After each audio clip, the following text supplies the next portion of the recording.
बच्चों, आज हम लोग पढ़ने वाले हैं केमिस्ट्री। और केमिस्ट्री पढ़ने वाले हैं हम लोग पदार्थ। केमिस्ट्री क्या स्टार्ट करने वाले हैं? पदार्थ। अब सबसे पहली बात हम लोग समझते हैं ये पदार्थ क्या होता है। ये पदार्थ क्या होता है? हम लोग जानते हैं कि पदार्थ वो होता है जो किसी जो स्थान से के जिसमें कुछ भार हो, जिसे हम अपने ज्ञान इंद्रिय द्वारा क्या कर सकते हैं, अनुभव कर सकते हैं, उसको हम लोग बोलते हैं पदार्थ। उसको क्या बोलते हैं जी? पदार्थ बोलते हैं। तो पदार्थ किसको बोलेंगे? जो स्थान से के जिसमें कुछ ना कुछ भार हो, जिसमें कुछ भार हो, जिसे हम अपने ज्ञान इंद्रिय द्वारा क्या कर सके, अनुभव कर सके, उसको हम क्या बोलते हैं? पदार्थ बोलते हैं। अब ये ज्ञान इंद्रिय किसको बोलते हैं? तो ये ज्ञान इंद्रिय हमारा होता है 5 गो। ज्ञान इंद्रिय हमारा कितना होता है जी? 5। एक होता है नाक, एक होता है त्वचा, एक होता है जीभ, एक होता है आंख, एक होता है कान। ये 5 हमारा ज्ञान इंद्रिय है। जैसे अगर कोई कुछ बोल रहा है तो इसका मतलब कोई कुछ बोल रहा है तो हम कान के माध्यम से सुनते हैं। कोई चीज कुछ हो रहा है हमारे सामने, क्या प्रतिक्रिया वगैरह हो रहा है, इसके हम आंख के माध्यम से देखते हैं। कोई चीज ठंडा है, गर्म है, इसका पता हम लोग को कहां से चलता है? मतलब त्वचा से चलता है। तो ये सारा हमारा क्या है? ज्ञान इंद्रिय है। अर्थात पदार्थ हम लोग किसको कहेंगे? पदार्थ उसको कहते हैं जो स्थान से के जिसमें कुछ भार हो, जिसे हम अपने ज्ञान इंद्रियों द्वारा क्या कर सके, अनुभव कर सके, उसको हम लोग क्या कहेंगे? पदार्थ। अब ये पदार्थ की बात अगर पदार्थ की बात करें तो पदार्थ को मुख्य रूप से 2 पार्टों में बांटा गया। पदार्थ कितने रूप में बांटा गया? 2 पार्टों में बांटा गया। एक होता है भौतिक के आधार पर। किसके आधार पर जी? भौतिक के आधार पर। भौतिक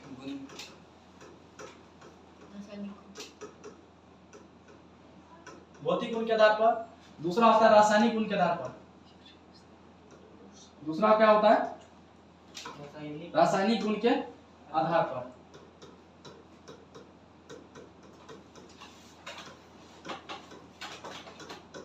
अब ध्यान, तो पदार्थ को अगर देखा जाए तो पदार्थ को मुख्य से कितने पार्टों में बांटा गया है? 2 रूप में बांटा गया। एक था भौतिक गुण के आधार पर, एक है रासायनिक गुण के आधार पर। अब ये भौतिक गुण के आधार पर ध्यान दो।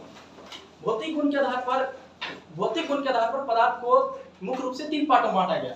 भौतिक गुण के आधार पर पदार्थ को मुख्य रूप से कितने पार्टों में बांटा गया था? 3। एक का नाम सुना होगा ठोस। एक का नाम क्या है? ठोस। दूसरा है क्या? द्रव।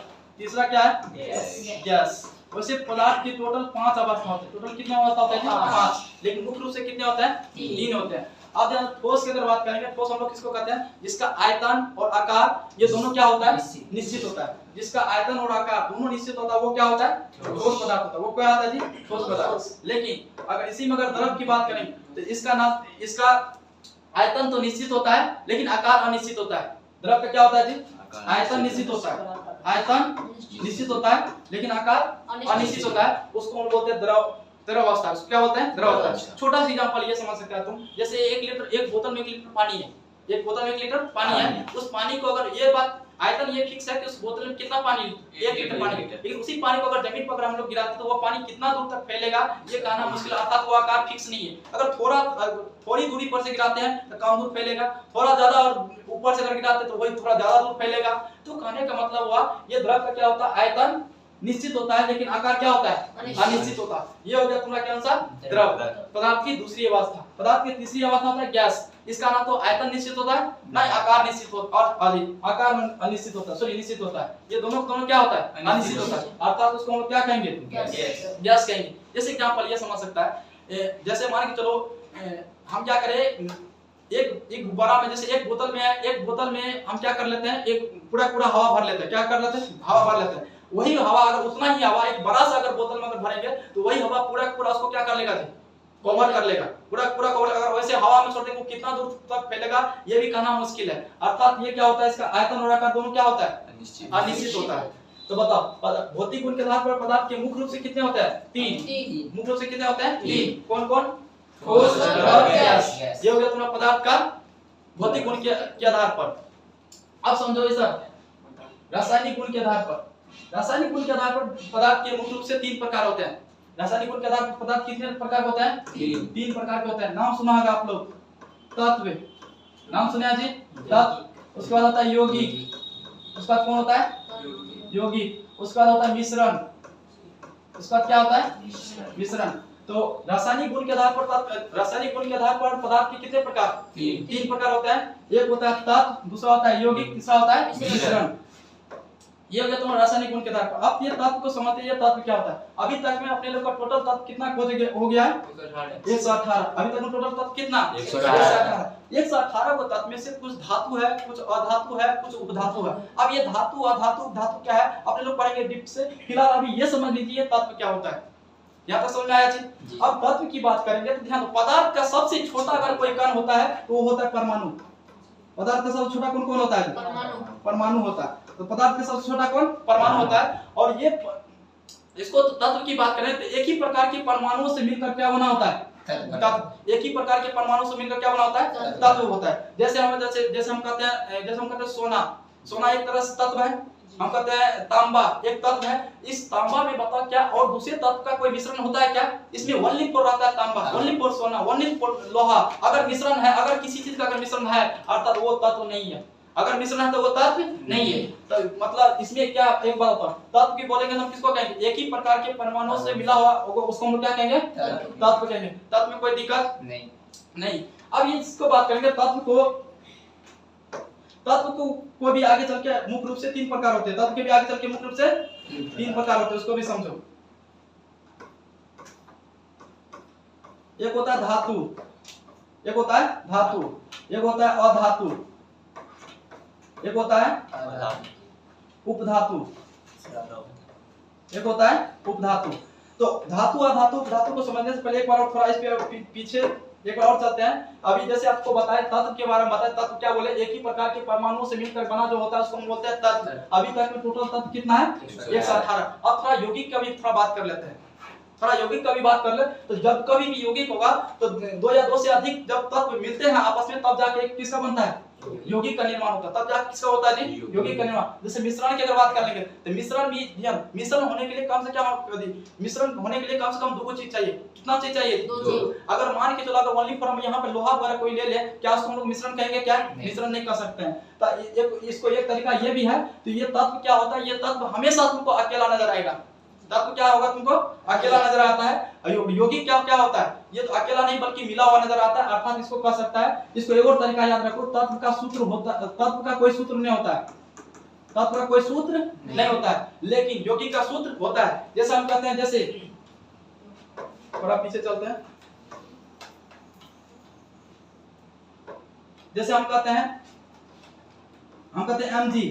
Mg एक तत्व है कि यौगिक है? Mg एक तत्व है। Mg क्या है? एक तत्व है। लेकिन इसी में हम कहते हैं MgO। क्या बोलते हैं जी? MgO magnesium oxide. मतलब मैग्नीशियम एक तत्व है, ऑक्सीजन एक तत्व है। 2 तत्व आकर के मिल गया। जब मिल गया अर्थात अगर एक सूत्र हो गया, ये कैसा है? एक फार्मूला हो गया। अगर फार्मूला हो गया तो कैसा हो जाएगा? यौगिक। जैसे इसी में अगर कह दे हम लोग AgBr मतलब क्या होगा? सिल्वर ब्रोमाइड अर्थात ये तत्व की यौगिक। अगर इसी में अगर ओनली फॉर अगर कह दे हम लोग Br, क्या बोल दिए? Br तत्व की यौगिक तत्व। क्यों? क्योंकि ये अकेला है। क्योंकि क्या है? अकेला है। ऐसे एक और दूसरा तरीका ये समझ सकता है, अगर कोई जैसे मान अगर सिंगल है तत्व, अगर मान के कपल है तो मेरा बात समझिए। गांव घर की भाषा में ऐसे कर सकता है, मतलब अगर कुंवारा लड़का है तो तत्व, कुंवारा लड़का क्या बोलेंगे? तत्व। और जो शादीशुदा हो गया उसको क्या बोलना है? यौगिक करना। क्या करना है जी? यौगिक। तो बताओ तत्व का कोई सूत्र होता है क्या? नहीं। यौगिक का कोई सूत्र होता है क्या? होता है। तो इसमें इसको आसानी से पहचान जाएगा। तो जैसे इसके एग्जांपल एक और समझो, हम कहते हैं जैसे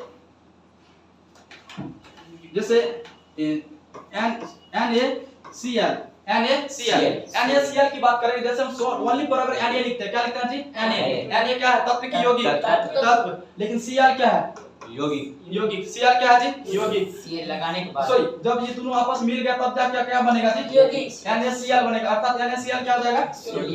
यौगिक हो जाएगा। इसका सूत्र होता है सोडियम क्लोराइड। क्या होता है जी? Sodium chloride. ये हो गया तुम्हारा यौगिक, ये हो गया तुम्हारा तत्व। तत्व और यौगिक का पहचानने का दिमाग में रखना। अगर अकेला है तो तत्व, डबल है तो यौगिक। मतलब गांव भर की भाषा में कुंवारा को बोलेंगे तत्व। मतलब अपने लोग अभी तुम लोग का शादी नहीं हुआ, तुम लोग क्या है? तत्व है कि यौगिक है? तत्व है। अब मान के चलो तुम्हारे पड़ोसी में किसी दोस्त का शादी हो गया, वो तत्व है कि यौगिक है? उसको यौगिक बोलना। आज के बाद अगर कोई गांव भर में कोई शादीशुदा अगर मिले तो बोले आप यौगिक, हम तत्व। तत्व को इस बीच में मतलब रिएक्शन करेगा, प्रॉब्लम हो जाएगा। मेरा बता जी। तो ध्यान दो। तो इसमें कोई डाउट? अब चलते थोड़ा इधर। जैसे अभी आपको बताया जैसे अभी आपको बताया तत्व जो मुख्य रूप से कितने प्रकार के होते हैं? तीन प्रकार से होते हैं। एक बोले धातु, क्या होता है जी? धातु। दूसरा क्या होता है? अधातु। तीसरा क्या होता है? उप धातु। तो तत्व मुख्य रूप से कितने प्रकार, तत्व के मुख्य रूप से कितने प्रकार जी? तीन प्रकार से होते हैं। एक होता है धातु, दूसरा अधातु, तीसरा उपधातु। अब ये धातु को समझो, धातु किसको कहेंगे और अधातु किसको कहेंगे, उपधातु किसको कहेंगे? जिसमें करंट जाए, शॉर्टकट में याद रखो, उतना लंबा चौड़ा मत रखो। चमकीला होता है उसमें कभी सुचालक होता है, उससे याद रखने का कोई मतलब नहीं, सीधा से याद रखो। जिसमें करंट जाए उसको क्या कहेंगे? धातु। जिसमें करंट नहीं जाए, करंट जाए तो धातु, करंट जाए तो धातु, और करंट नहीं जाए तनी तनी, मतलब धीरे धीरे, मेरा बात समझिए, मतलब तनी तनी जाएगा तो कौन सा? उपधातु। और पूरे हुमच के जाएगा तो पूरा हुमच के गया धातु, क्या हो जाएगा? धातु। अब तनी तनी धातु, एको जरा सा नहीं, अधातु। क्या हो जाएगा जी? अधातु। तो मतलब इसका ऐसे भी कर सकता है, मतलब अर्थात ये धातु कैसा? विद्युत का चालक की सुचालक? चालक। अर्थात इसी धातु का, देखो बताते, याद करने का कुछ, इसी धातु का दूसरा नाम क्या है तुम्हारा? चालक। इसी चालक, इसी का दूसरा नाम क्या है? चालक। आप लोग को कंफ्यूजन करने के लिए इसी चालक का दूसरा नाम क्या कहा जाता है? सुचालक। क्या नाम देता था जी? सुचालक। अब विद्यार्थी कंफ्यूजन, उसको धातु का परिभाषा अलग याद करेंगे, चालक का परिभाषा अलग याद करेंगे, सुचालक का परिभाषा अलग करेंगे, बिल्कुल भी नहीं। आपको एक ही को याद रखना है, धातु। धातु में भी करंट जाएगा, चालक में भी करंट जाएगा, सुचालक में भी करंट जाएगा। जब तीनों का मतलब एक ही था, अलग अलग हम क्यों याद करें? मेरा बात आ रहा समझे जी? तो चाहे धातु बोले, चाहे चालक बोले, चाहे सुचालक बोले, ये तीनों बात एक ही है। जो धातु होगा वो चालक होगा, जो चालक है अर्थात सुचालक। इसी का दूसरा नाम क्या हो गया? जैसे मान के चलो तुम्हारा नाम है निहाल, क्या नाम है जी? निहाल। गांव घर में प्यार से बोल रहा टिम्मा, बोलते हैं ना जी, एक अलग उपनाम दे देते हैं ना, उसी प्रकार से अगर चालक हो गया तुम्हारा सुचालक। इसमें कोई डाउट? अब चलते थोड़ा इधर अधातु में। अधातु में बोले तनी सा भी इसमें कोई परिवर्तन नहीं आएगा, तनी सा भी कोई परिवर्तन नहीं आएगा, अर्थात इसमें जबे नहीं करेगा। जैसे ये लकड़ी, क्या इसमें अगर, लेकिन सूखा लकड़ी होना चाहिए, अगर उसमें हम लोग करंट देंगे क्या कोई प्रॉब्लम होगा क्या? जरा सा भी करंट आप पर होगा क्या? नहीं होगा। अगर नहीं हो रहा कैसा है? धातु है क्या? धातु है, धातु है। अब थोड़ा सा तनी मनी हो रहा है, कौन सा हो जाएगा? आप ध्यान दो, इसका मतलब ध्यान दो, धातु में ज्यादा करंट कि उपधातु में ज्यादा करंट? धातु। तो इसका मतलब हुआ जो बड़े बड़े जिसमें ज्यादा करंट चाहिए, जैसे एसी, वॉशिंग मशीन, फ्रिज, इस समय, तो ये सब के इसमें इस समय तुम देखेगा बिजली की खपत करने के लिए उसमें ज्यादा करंट की जरूरत होती है। अर्थात इसको हम लोग बोलते हैं, इसको बोलते हैं हम लोग इलेक्ट्रिक मशीन। इसको क्या बोलते हैं जी? Electric machine. जैसे एसी को चलाने के लिए ज्यादा करंट की जरूरत पड़ता है, इसमें जो लगा होगा कोई चीज लगा होगा, किसका लगा होगा? धातु को लगा होगा, क्योंकि इसमें ज्यादा करंट की जरूरत है। मेरा बात समझ। वॉशिंग मशीन, इसमें ज्यादा करंट की जरूरत है। इसके अलावा तुम वो ले लो, इस्त्री, प्रेस करने वाला जी, आयरन, वो भी की उसमें भी ज्यादा पावर की जरूरत होती है। ये सब कैसा कौन सा मशीन है? Electric machine. इसको क्या बोलते हैं जी? Electric machine. लेकिन तुम मोबाइल ले लो, चार्जर ले लो, इस सब में ज्यादा करंट की जरूरत नहीं होता है, इसको बोलते हैं हम लोग इलेक्ट्रॉनिक मशीन। इसको क्या बोलते हैं? इलेक्ट्रॉनिक। कम, जो ऐसा यंत्र, ऐसा मशीन, कोई भी चीज जिसमें करंट कम जाए, जिसमें करंट कम जाएगा, उसको बोलेंगे हम इलेक्ट्रॉनिक मशीन। उसको क्या बोलेंगे जी? इलेक्ट्रॉनिक। और जिसमें ज्यादा जाएगा उसको क्या बोलेंगे? इलेक्ट्रिक। तो इलेक्ट्रिक और इलेक्ट्रॉनिक क्यों बोलते हैं, बात समझ में आ जी? अगर कोई बोल रहा है कि ये इलेक्ट्रॉनिक है, इसका मतलब समझ जाना उसमें ज्यादातर उपधातु होगा, उसमें करंट कम की जरूरत है। अगर कोई इलेक्ट्रिक है, इसका मतलब उसमें करंट की ज्यादा की जरूरत है। मेरा बात आप समझे? इलेक्ट्रिक और क्या बोलते हैं जी? इलेक्ट्रिक और इलेक्ट्रॉनिक, इसमें कोई दिक्कत नहीं। तो बताओ धातु अधातु उपधातु, इसमें कोई डाउट नहीं। अभी सिर्फ धातु अधातु के बारे में सिर्फ आप इतना समझिए। अगर और विशेष अगर को समझना पड़ेगा तो आप लोग एक चैप्टर पढ़ेंगे धातु स्पेशल करके, तब वहां पे अपने लोग पूरा डीप से पढ़ेंगे जहाँ कि आप 118 को तत्व में पहचान कैसे करेंगे ये धातु है अधातु। क्या हर किसी में तो हमने जाएंगे मतलब ये करंट चेक करने के लिए? क्या सभी में जा सकते हैं? लेकिन उसका पहचान वगैरह कैसे करेंगे? इसमें फिर तो अगर इसमें अगर करने लगेंगे तो फिर पता चल उधर छूट जाएगा। तो स्पेशल एक चैप्टर लाएंगे अपने लोग धातु अधातु उपधातु, समझा रहा जी? वहां पे हम लोग पूरे डीप से समझेंगे। तो फिलहाल ये हमको बताइए धातु अधातु उपधातु में कोई भी तरह का कोई तनी सा भी प्रॉब्लम है? इतना सा भी नहीं। आगे बढ़ता जी, चलो आगे आगे था। उसके बाद विश्राम था अपने लोग, सॉरी योगी। आगे क्या था जी? योगी।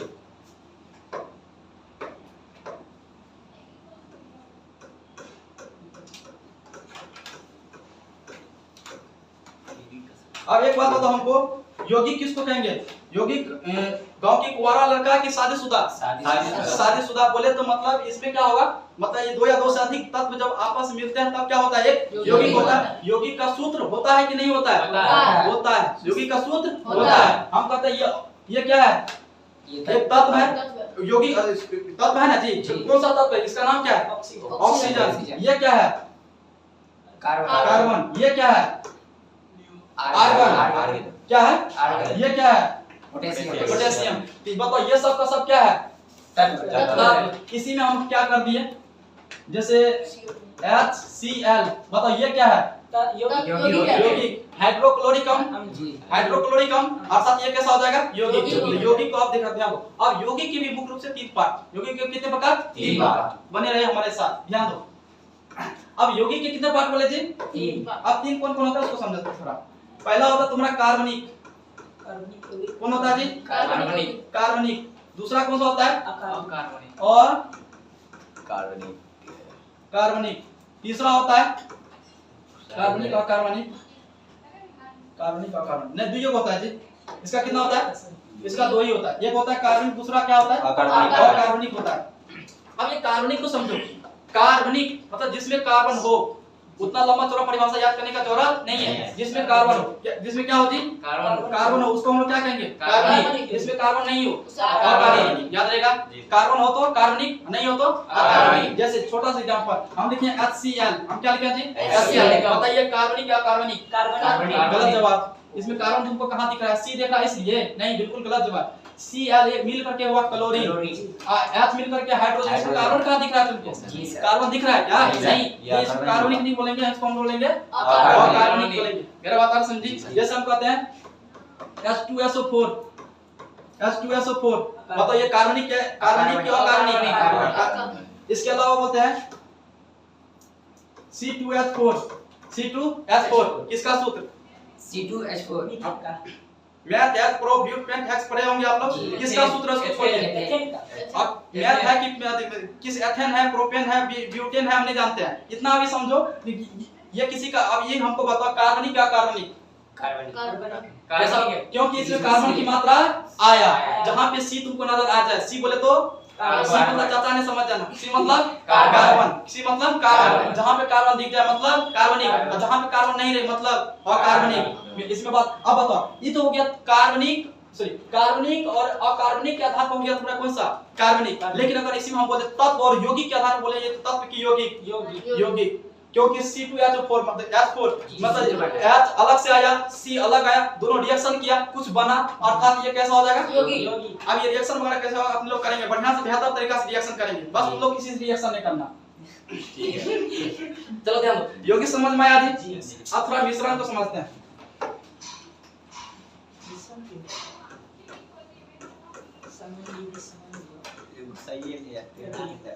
मिश्रण में क्या होता है, मिश्रण में मुख्य रूप से 2 पार्ट होते हैं। मिश्रण के मुख्य रूप से कितने पार्ट होते हैं, 2। एक होता है तुम्हारा कौन सा, समांगी मिश्रण। कौन सा होता है जी, समांगी। दूसरा कौन सा होता है, विषमांगी होता है, विषमांगी। समांगी, ध्यान दो, समांगी का मतलब ना जो सब कुछ मांग लिया मतलब समांगी। विष मतलब विष को मांग लिया विषमांगी, ऐसा नहीं, कुछ भी नहीं सोचना। आपको क्या लगेगा समांगी मतलब जिसमें जैसे मान के चलो मिश्रण जब भी होगा तो अकेला तो होगा नहीं, मतलब 2-4 को होगा या तभी जाके मिश्रण हो सकता है।